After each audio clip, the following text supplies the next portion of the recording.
Welcome to CTL's Education Professional Development Series. I'm Stephanie Shea. I'm Marketing Manager here at CTL.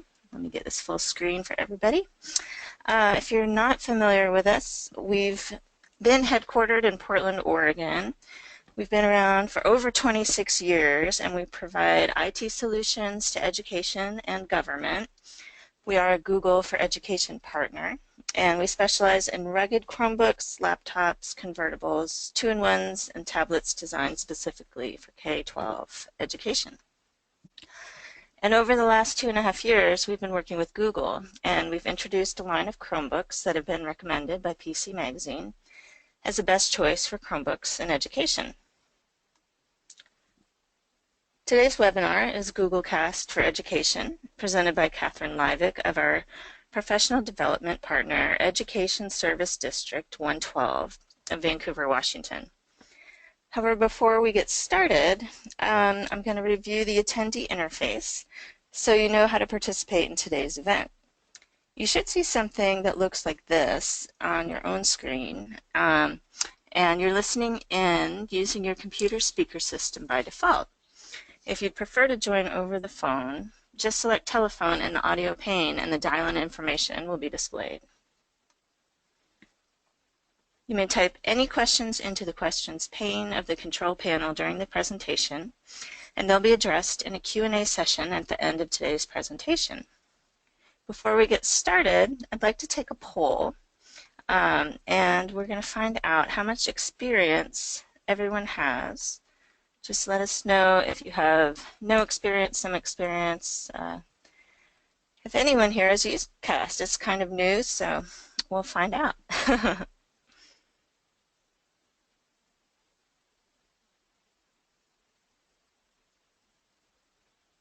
This is great. People are still voting. I'm going to give a few more moments.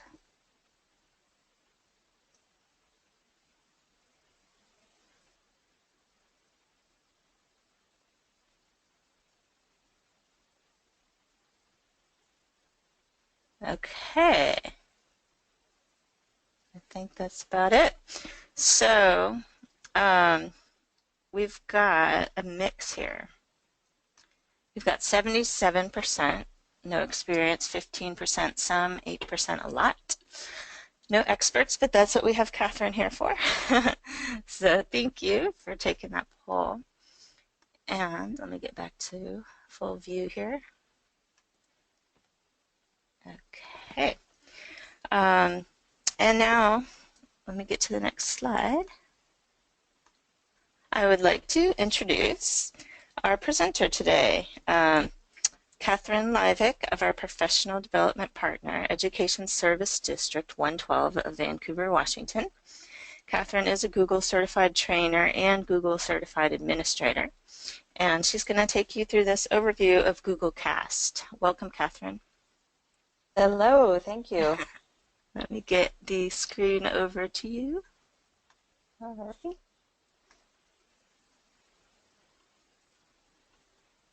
All righty, I think I've got it figured out here. Everybody seeing my Chrome I'm window? definitely seeing it, and I All haven't right. seen comments otherwise. Okay, great. You know, we do this all the time, and we have to have this conversation every time about, like, are we really showing people what we think we are? Because GoToWebinar just sometimes is a little bit weird. So Yeah, we don't know on our end, so yes, definitely. I thought I'd be good at it by now, but I'm not. Oh, you're doing great. All right. Well, hi, everybody. I'm Catherine, and I work at ESD 112 in Vancouver, Washington, and I do a lot of technology coaching in districts around the region, as well as consulting and professional development. And so I get to go out into a lot of different districts and schools, and we have some really little rural districts. One of our districts has 2 teachers in it, and then we also work in some very large districts with thousands of people in those districts. So we get to see a lot of different Google implementations, a lot of different ways of using the Google apps, and so that makes it kind of interesting when we look at the new apps that are coming out, and not only to see how people are using them in our regions, but to hear from people across the country via CTL how they would be using these new apps. So today we're going to talk about Google Cast for Education, which is pretty new. there has been casting for a while in the Google world. They've had Chromecast. Some of you might have the Chromecast little stick at home that you can stream to a display with. And Google Cast for Education was out early this summer in a kind of a beta format. So some of you might have seen it when it was still a little bit tricky to get going. But recently they have built it in to Chrome. So everybody has access to this in an education domain. There's just a couple of little things you need to know to get it working as a teacher. So it's a free tool. It's part of your Google Apps for Education suite, or G Suite as they're calling it now, and it's actually built into everybody's version of Chrome.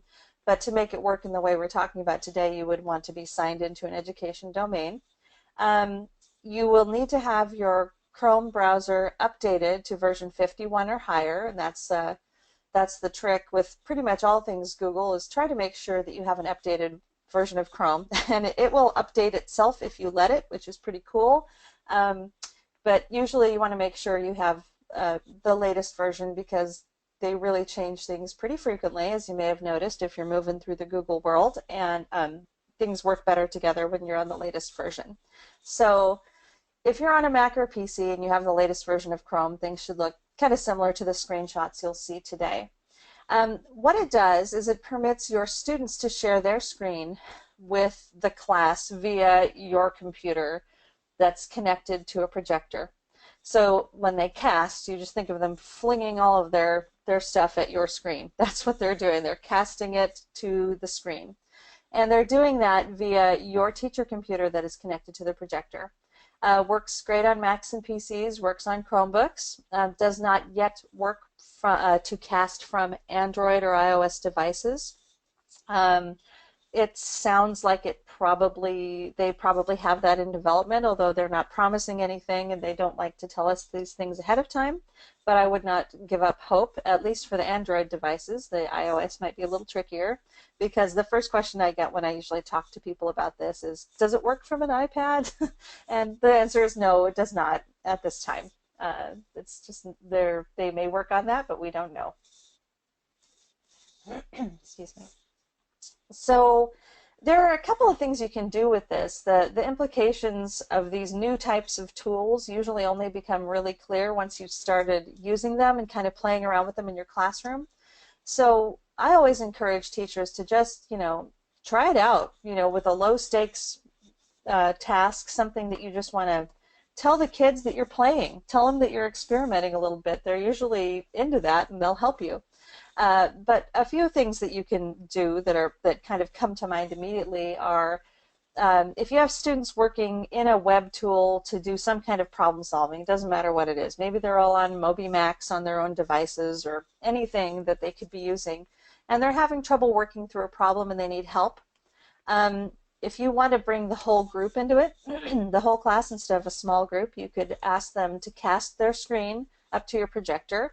The whole class can see what they're working on. They can all work through it together. So instead of you displaying it as a teacher and leading that discussion, it makes it a little bit more student-centered. Students who have developed a presentation on whatever topic you might be doing in your class can cast that from their device and present to their whole class from anywhere in the classroom. They don't necessarily have to be up front, which doesn't seem like a big deal, but we do have some kids for whom that's a real deal breaker, and we want to encourage them to develop their presentation skills and their confidence. But there are some kids who really just need a little bit of accommodation there. I taught middle school for 15 years, so I've seen the whole spectrum, from the kid who loves to ham it up in front of the class to the kid who will just actually die if you try to get them up there. This might be a good middle step if you say, you can present that from your desk. They're still talking, they're still presenting, but they're throwing all of their presentation stuff up onto the screen, and they don't have to get up in front of everybody. Could make a big difference. Students can also share any research results with the class. If everybody's kind of working on different parts of a research topic or all working on something together, and they want to share out so that everyone can see what they learned about something, they can fling that on up to the projector computer and everyone can see. So those are just a few ideas for how you might start using it in your class. And normally there are a lot of blog posts and people like to share about Google tools. And so you can Google for, using CAST for education in the classroom. There's not a ton out there yet because it's a pretty new tool, but my guess is that going forward, you'll see some pretty cool videos and some blog posts and some social media posts talking about how people are using it in their classroom. But don't be shy, go ahead and try it, and then maybe you can be one of those people providing that those posts for other people to see. So to get started with this, as a teacher, you just want to make sure you're using the Chrome browser and that you're logged into your school Google Apps account, and that you're on the computer that is connected to the projector. So if you have more than one device, these instructions are for the thing that is plugged into the projector. The typical setup is some kind of computer up at the front of the room that maybe has a document camera and a projector plugged into it. Everybody's different, but that's kind of the typical setup that a lot of schools have. So for that computer, you want to be logged into your school Google account, and then you need to go to the Chrome Web Store and download the Google Cast for Education Chrome app. Now the difference between a Chrome app and a Chrome extension is a little confusing, and honestly, Google does not really make it easy to get at apps you have installed from the Chrome Web Store. So I'm going to go out into the Chrome Web Store and show you how this looks really quickly, because this can be a little weird. If you haven't been in the Chrome Web Store, it's fun to check out. There are a lot of extensions, and those are all these little things up here by my Omnibar that you see hanging around. Those are tools that change the functionality of Chrome, and they can make a big difference in how you run your digital classroom. Some districts do not permit teachers to have access to the Chrome Web Store, so you can either request that from your IT staff, or you can request that they add this app for you as an administrator. But if you do go to the Chrome Web Store, and if you can't find it, you can always just Google Chrome Web Store and it'll be the first result. If you go in there and you search Google Cast for Education and you look for the app, not the extension, you will find this little panel will pop up for you, and you can install it. Mine's already installed, so it says launch, and that's one way for me to get back at the app.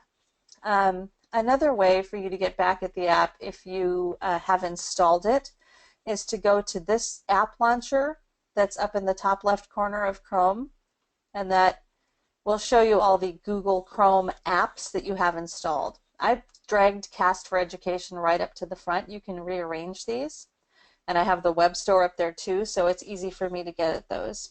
Sometimes people don't know where to find them, so it's kind of tricky, but that's really the most reliable way to do it. So if you have just downloaded Google Cast for Education, it might be over here on the end if you have a lot of apps like I do, so don't panic if you don't see it right at the top.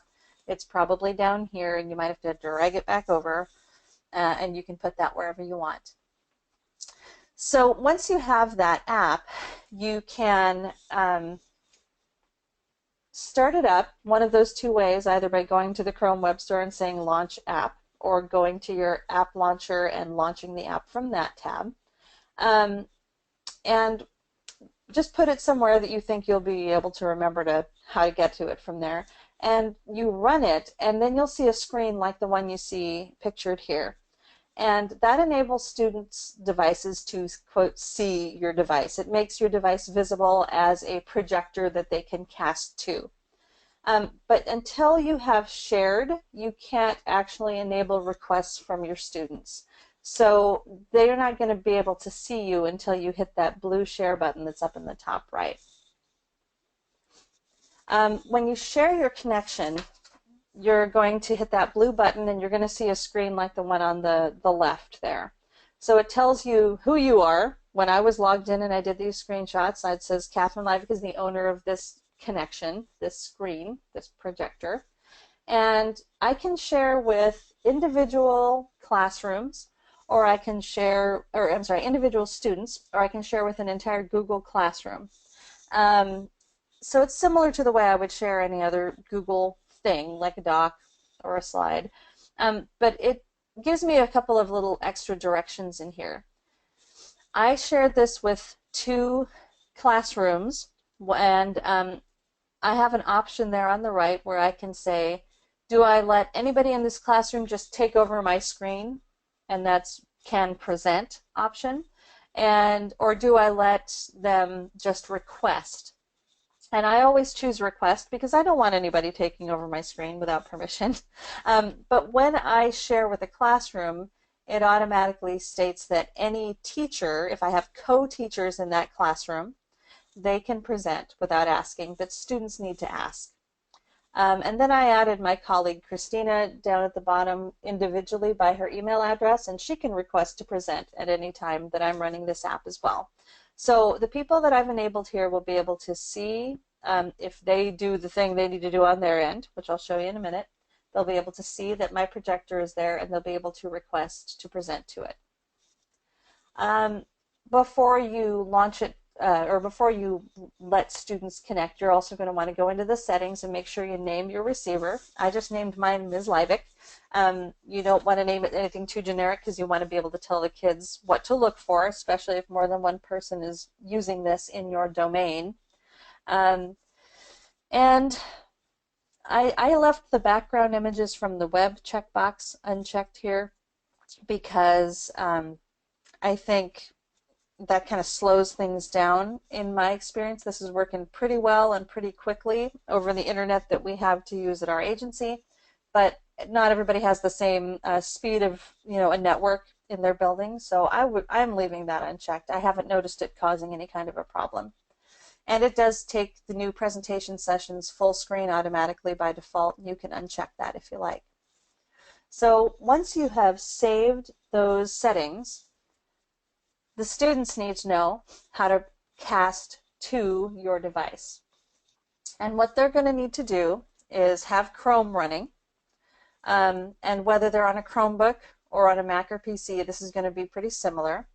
They're going to go to their three dots menu up at the top right of their screen, which is their settings menu. And it used to be that it was dots in the Mac and lines in the PC. It looked kind of different everywhere, but I think they're starting to unify it. So I'm pretty sure with the most current version of Chrome, you're going to see three dots up there.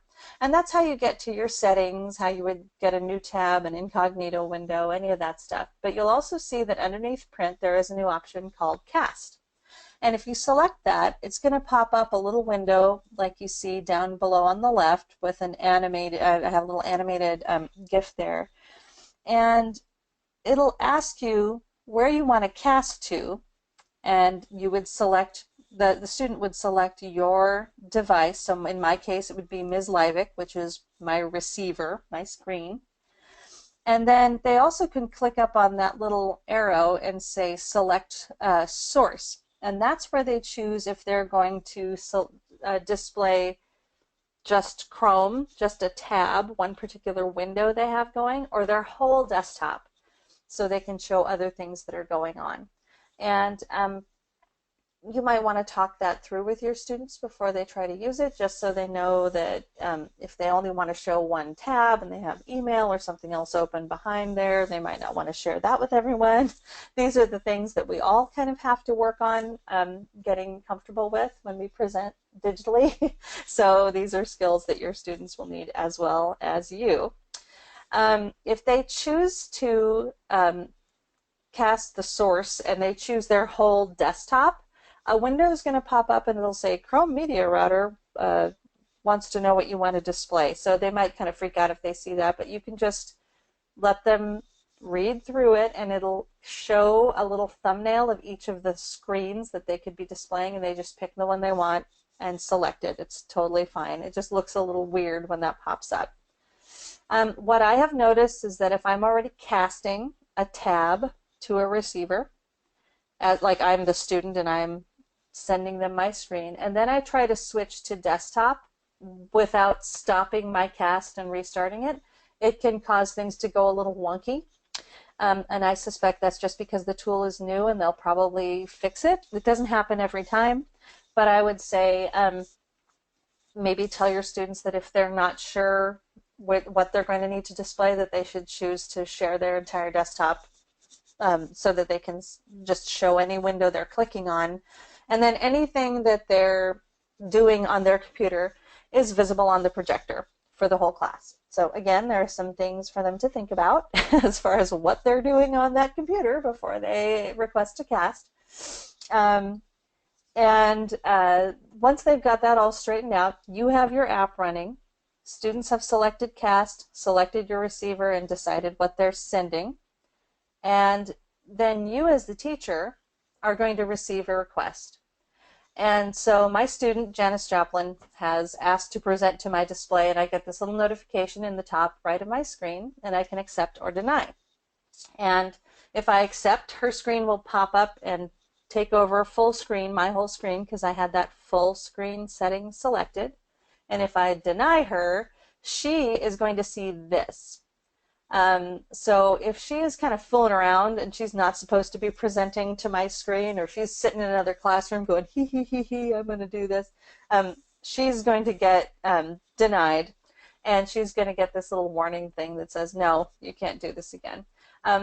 From what I've been able to tell, they are not prevented from trying a bunch of times in a row.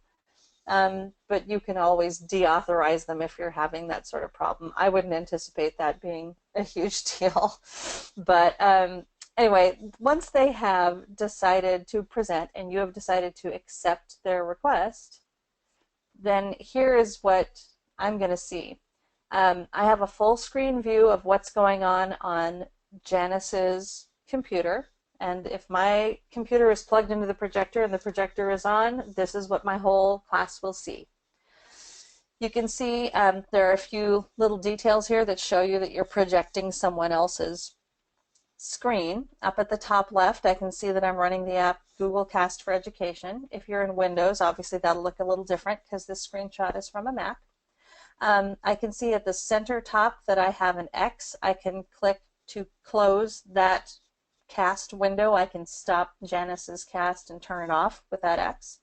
I have a little settings tab there, my little sprocket.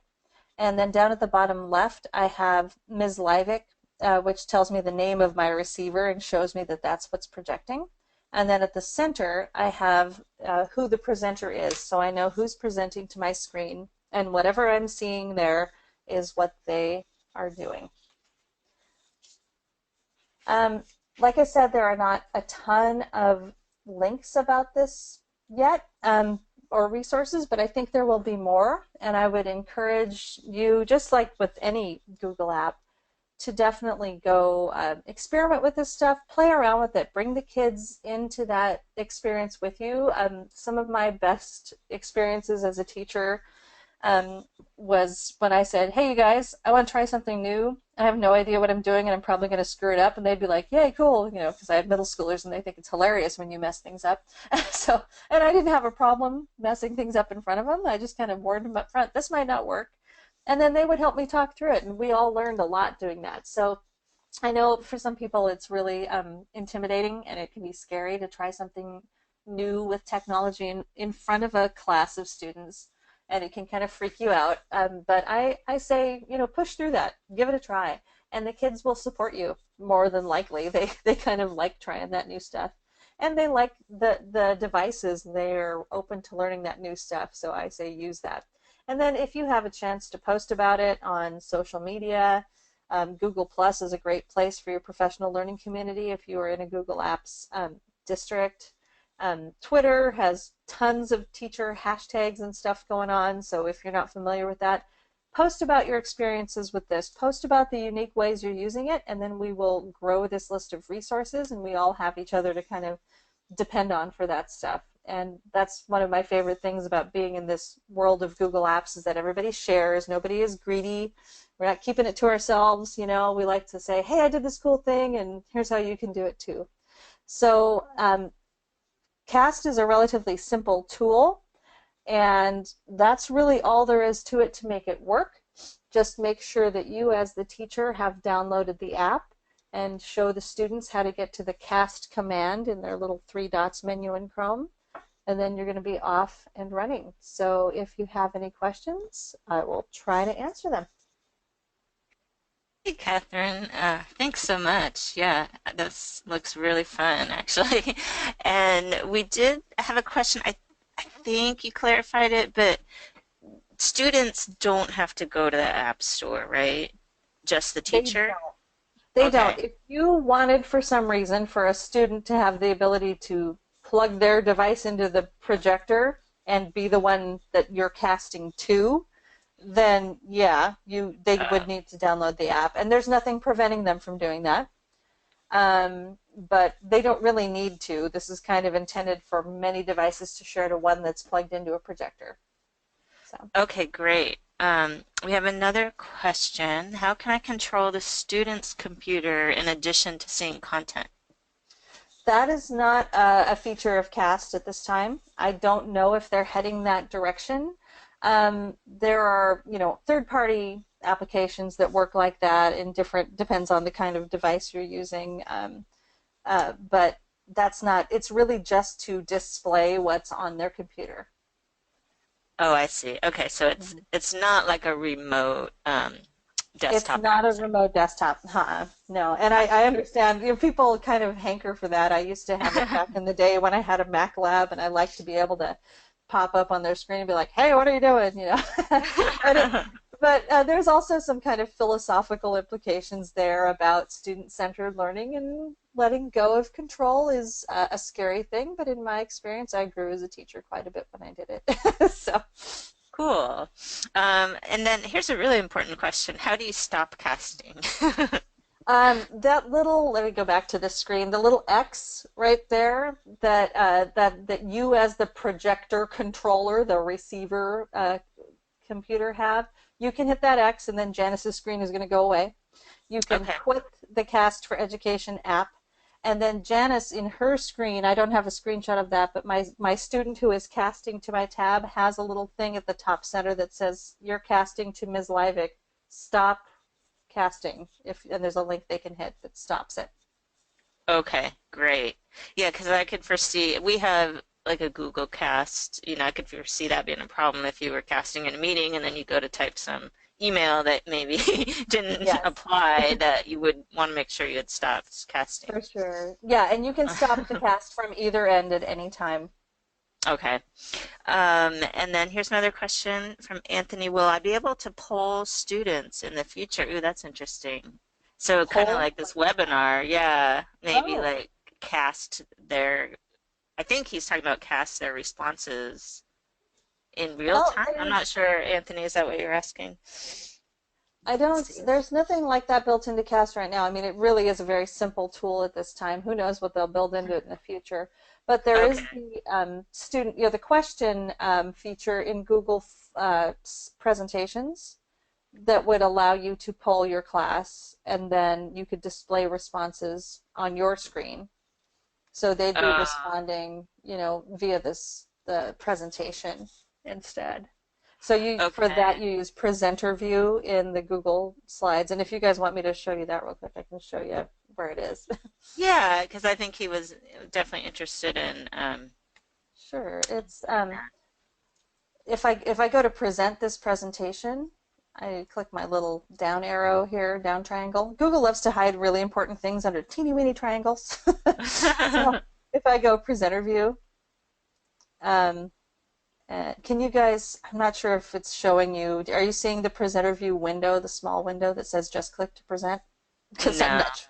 Okay, let me see if I can get, sorry, let me see if I can go to webinar to actually show that. Okay, here we go. This is the window that popped up. Do you see it now? Uh-huh. It says just click to present. Okay. So sometimes these tools are a little weird. Anyway, I clicked that link, this popped up, and this is a window that's just floating over the top of my other browser window. And so this gives me my speaker notes, if I had any, which I don't here.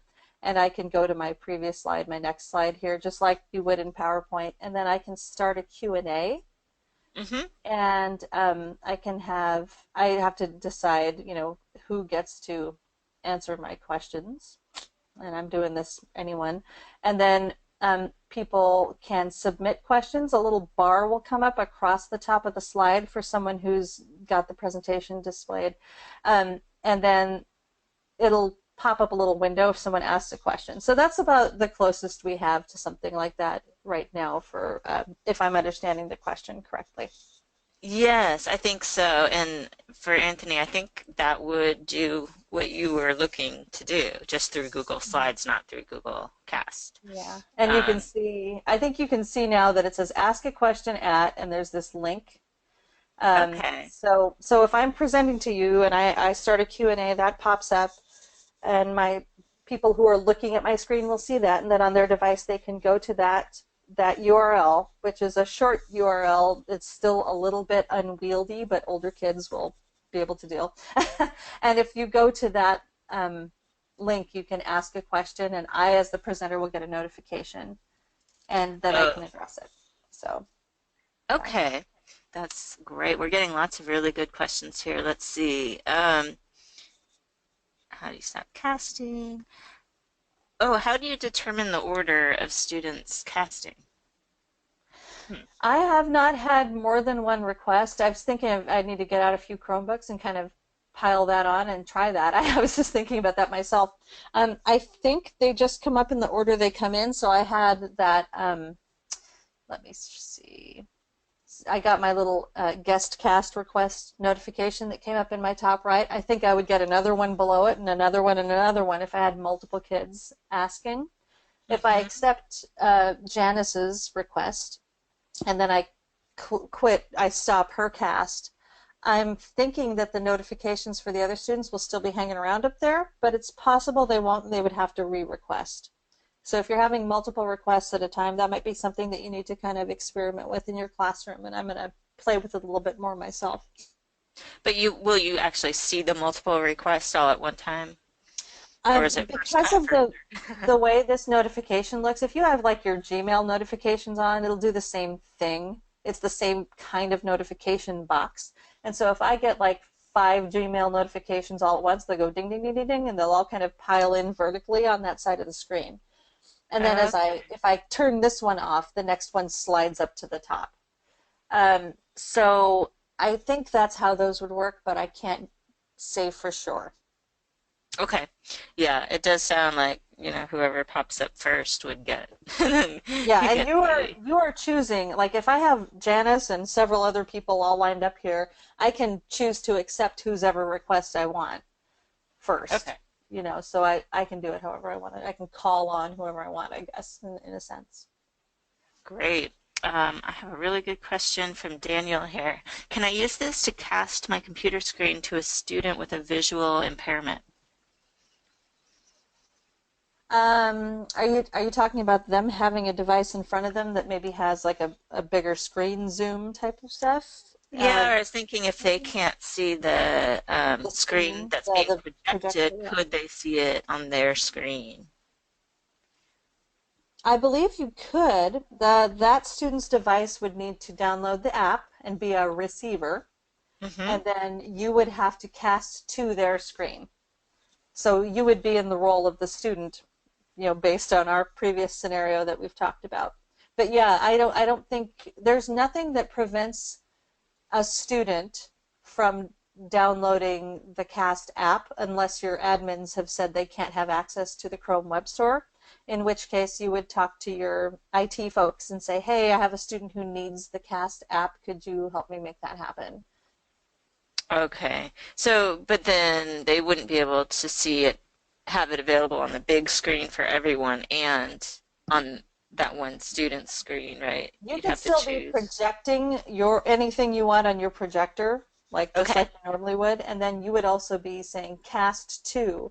So when if you're the student, you're the person who is casting, nothing really looks different on your screen except for you'll just see yeah, they'll just see that it has a little box kind of up here. This is what the projector looks like. So this is what your visually impaired student would see. The Hmm. presenter would be my teacher, right? But there's a little box up here for you as the presenter that says you're casting to the student's screen. Stop. You know. So other than that, it's going to look fine on the projector, I think, for the rest of your class. But you might have to play around with it a little bit. I think that would Oh, work fine. Yeah. that's great. Okay, Daniel, hopefully that helps. I think that would be useful. Yeah, that's a great question. Definitely. Let's see if I see anything else in here. I had a question because you kind of brought up a point about a student trying to request from a different room. So then this is using the whole school's Wi-Fi, is that correct? It's by domain, not by network, if that makes Okay. sense. So if they are, it's meant for people within your district to be able to use together. So as a teacher, say I'm a high school teacher and I have 7 different class periods. I can have a Google Classroom for each class period, and I can enable any or all of those classrooms, the kids in those classrooms, to present to me. Or I can just have 1 or 2 students who are allowed to request to cast to me. It's totally up to you and how you run your classroom and how much you think you're going to use it. You can also remove a student if you have them individually in there and they're abusing the privilege and banging up a bunch of notifications on your screen when they're next door and they think they're being cute. You can take them out of there and Okay. remove their access, just like you can remove access to a Google Doc that Hmm. you've shared. So yeah. That's good to know. Yeah, because I wouldn't have even thought of that. But I was like, oh, they It's can 10 years of access it middle while school. I have been pranked in every way possible, so I think it's safe. well, in the same vein you were talking about of trying new things, I have put a handout PDF. I haven't used the handouts in GoToWebinar, but I am curious if this is my question for people out there, if they're seeing Cast for Education Quick Start Guide PDF I in see their it. screen. Do you see it? That's a good Yeah. And sign. it opens up for me. Are you seeing that I opened it up in Let's Chrome? see if people are, yes, people are Yeah. saving it. This is wonderful. That was my big experiment because I just didn't know how it worked. And I figured, well, if it didn't, then I would email it out to people. And maybe I Good. should still do that just in case. But this is a great new tool of GoToWebinars, just having Yeah. these handouts. So thank you for making that handout because now it looks like you've sort of given them their steps in this one two-page document, right? Yeah, it's just a little one pager. And I thought, it's one of those things that's really very simple, but if you don't do the steps, you won't remember the steps. So the first few times you do it, you might need a little cheat sheet. So hopefully this will be a little bit helpful for you. Yes, I think it definitely will be for anyone. And is there any kind of security that would prevent using this? Like, do schools have any blocks that teachers would have to ask about using Google Cast? If they have, if everybody's in Google Apps already, everyone's able to use Google Apps, this shouldn't be a problem if everyone has Chrome. And is already using like Docs and Drive and stuff like that. The only thing I can think of is that if you can't get to the Chrome Web Store, which is something that Google admins can disallow, and most districts do not turn it off for teachers. Some districts do turn it off for students. So it shouldn't be an issue, more than likely. But if you're running into a problem where you can't find that app, or if you need a student to get the app, like Daniel's question, and they can't get at it, then you might need to contact IT. But otherwise, it should be pretty seamless. Okay, that's good to know. And let's see. Okay, yes, and someone is asking, Dana, any chance we could get the slides with screenshots as well? And I forget, Catherine, is that something you're able to share or Yeah, you'd I rather? can Okay. just I can put sorry the presentation on anyone with the link, and then you can send the link out if you'd like. And Okay, that would be that great works. because also another teacher is asking me to share it with teachers at my school, and it seems like that would be a pretty beneficial thing to do. Yeah, yeah. We don't That's always do that, but I'm happy to share this one. So. well, thank you. I appreciate that because, yeah, like you were saying, it's sort of a community, and with something this new at this Yep. point, with people sharing tips, I think this can really catch on. And this is recorded, so we're going to post this, and hopefully a lot of other teachers who maybe weren't able to attend can learn how to do this just through the recording. Yeah, it would be an awesome thing, I think, to share at a staff meeting really quick or a PLC because it's really going to take you 10 or 15 minutes, and let people kind of see how it works. And they might have some great ideas for how to use it. So, Yeah, yeah. So I'm not seeing a ton any other questions come in. Here's one more question. How can we, oh, that's nice. How can we connect on Twitter? So that's something I'll put, you have a Twitter I address in do. your slideshow, don't you? Yes, I think it's at the beginning. I am Ms. Livick on Twitter. Let me see. Okay. Am I at the beginning? Here, let me go back. Nope, no, maybe not. I thought I put it on there, but oh, I maybe it's at thought the end. you possibly do. Where am I? Oh no, it's just my name. I'm sorry, I thought I had. I should add that. That's a good idea. But yeah, I'm Ms. Livick, MSLIVICK. And if you want to send that out when you send the link, Stephanie, we can make sure we Yeah, I could have do it in there. that. And then the CTL one is just at CTL Corp. Mhm. Um, so let's see. CORP, right? Is it T? Yes. Yeah, yeah. Because I Corp. took it took me a while to find it, and I was like, "Where's CTL's Twitter? I know they have one." Yeah. So at Ms. Livick. I'm just gonna send that out. But yeah, I think that's great. The more we can connect that way. Also, and maybe there's even some Google Plus user groups, because it seems like that's springing up everywhere now in Google Plus. If people are all Mhm. interested in one topic, they go on and share their Yeah, stuff. Have you there's been in just any groups like that or? I haven't seen any, but if you search for communities on Google Plus, there are lots of Google Apps for Education communities. There's one called Chromebook EDU, which is really handy. And it has some like techie stuff like for the management of Chromebooks that we admins do, but it also has some classroom stuff.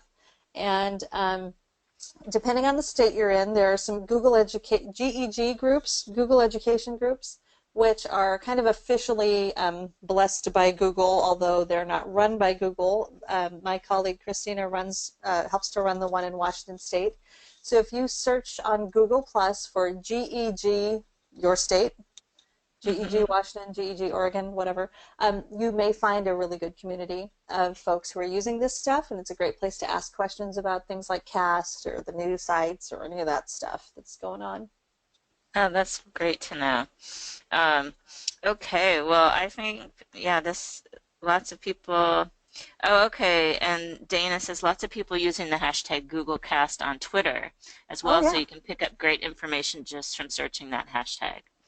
yep, That's I've seen a few there in the last few days. Yeah, well, yeah, this is great. I think this is kind of just the beginning. I'm glad you were able to present this now, Catherine, while it's, kind of brand new and get oh people sure, excited about trying it. And I cool. agree with you about just sort of doing something, even if it's new technology, and not being afraid to, just experiment and not Yeah, always know right away what you're doing.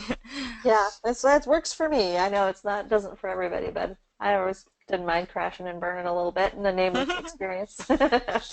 Exactly. Well, I think that concludes our questions. Just giving people one last chance here. And then I will go ahead and close up. Oh, thank you. Tim says, awesome session today. Thanks for sharing your experience. I thought I'd pass Thanks. that on to you, Catherine. Thank you. So, yeah, we really appreciate everyone attending. I'm going to go ahead and take back the screen unless you had anything else, Catherine, on your end. Nope, I'm good. Okay. Thank you. Show my screen.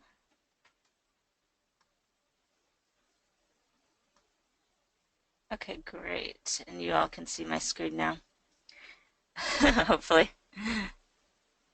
Are you seeing it, Catherine? Yeah, we Yep, can I see. see yours. Yeah. Okay, great. Thanks, guys. All right, well, here's another source of contact information. My email, sj@ctl.net, Catherine Livick at esd112.org.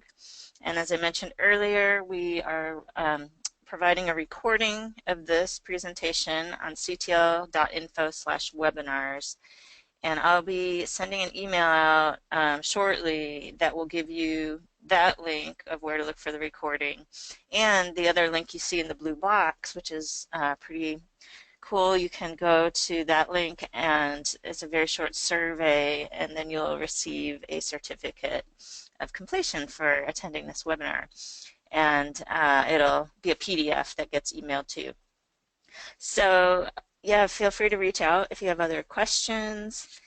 And I think that's everything for today. Thank you so much, Catherine, for your expertise, and thanks to everyone else for attending this webinar. I hope you have a great rest of your day, and if you're in the Portland area, stay safe. I see some snowflakes outside. All right, thanks. Have a great day, everyone.